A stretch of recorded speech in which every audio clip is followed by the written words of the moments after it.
by the way, this was by request. Some people asked me to do this, and I agreed with them, so therefore the announcement. This second announcement's a little more personal, but I've had people in our midst ask me to make a statement about where I stand on today's issues. And most of you know when I came here, it was completely not political. You couldn't get me to make a statement no matter what you did, no matter what you said, because I'm all about Jesus. I'm going to keep it that way. I'm all about the Lord, bringing people to the Lord. I'd like to bring people right, left, middle, up, or down, wherever they're at, to Jesus. That's what I'm all about.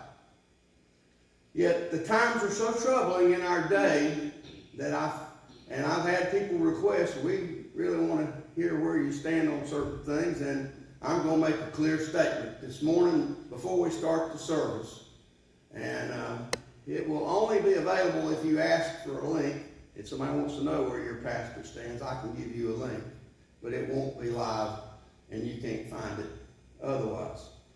So here's my scoop. We got 12 reasons why the Holy Ghost is moving in Sawyersville, and we're going to follow those carefully.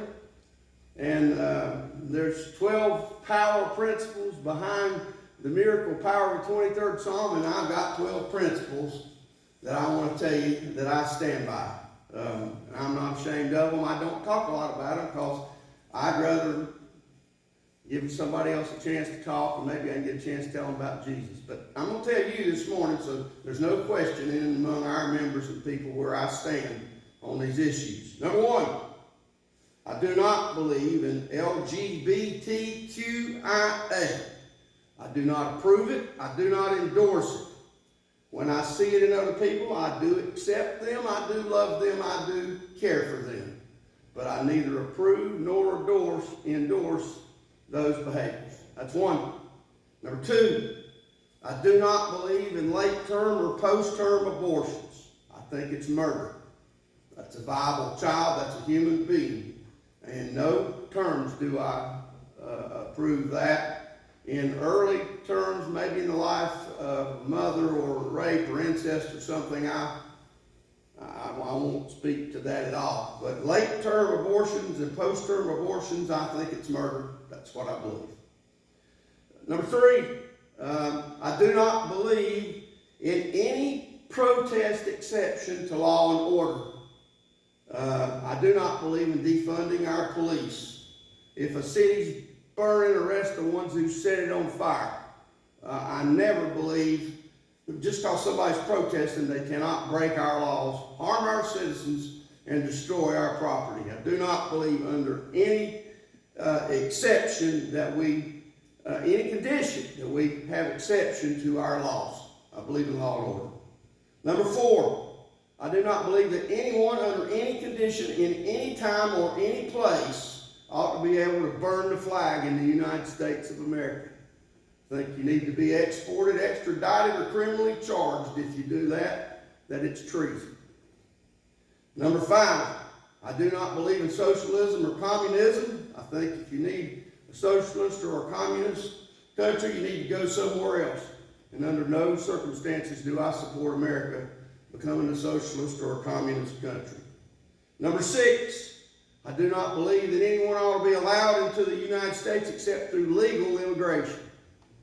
Now, if you somehow wind up here through some other means than legal immigration, I do not believe you ought to be granted the same rights as the rest of the American citizens, and you should not be allowed to vote. Number eight, I do not believe in Sharia law. If you practice another kind of law wherever you came from, go back there and practice it. Do not bring it here. We practice constitutional law under a judeo-christian ethic that formed this country. Number nine, I do not believe in any restriction of liberty or freedom. I do not believe that you should have your rights to speak freely infringed. And I do not believe that you should have your Second Amendment rights to bear firearms infringed. However, I do believe in the responsible use of both. My freedom ends where your nose begins, and your freedom ends where my nose begins. Number 10, I do not believe that America ought to ever surrender its sovereignty. which means I do not believe in one world government. I do believe in unity. I do believe in cooperation. I do believe in peace. But I do not believe in any surrender of American sovereignty under any conditions, anywhere, at any time. Number 11, I do not believe that big government ought to control our country. I believe that individual states ought to have final say-so about rights and conditions and terms in their own state. Number 12, I do not believe in the weaponization of law. If it's truly that you're taking somebody to court because you're trying to gain a political advantage, that ought to be against the law. And they ought to be prosecuted for doing so, for whatever reason that they're doing. Now, you've heard these 12 positions. I wanted to clearly state them. I wanted to let you know where I stand. I'm not going to preach on them. At some point, maybe I will, if God leads me to. But today, I wanted my people to know, you've heard it from me, I'm going to preach on Jesus. I want us to come to know the Lord. You know, Lord, you ain't going to have problems for eternity. And that's what I'm all about, your soul. But I wanted to be clear and on record in what I believe about these things. Are there questions or comments?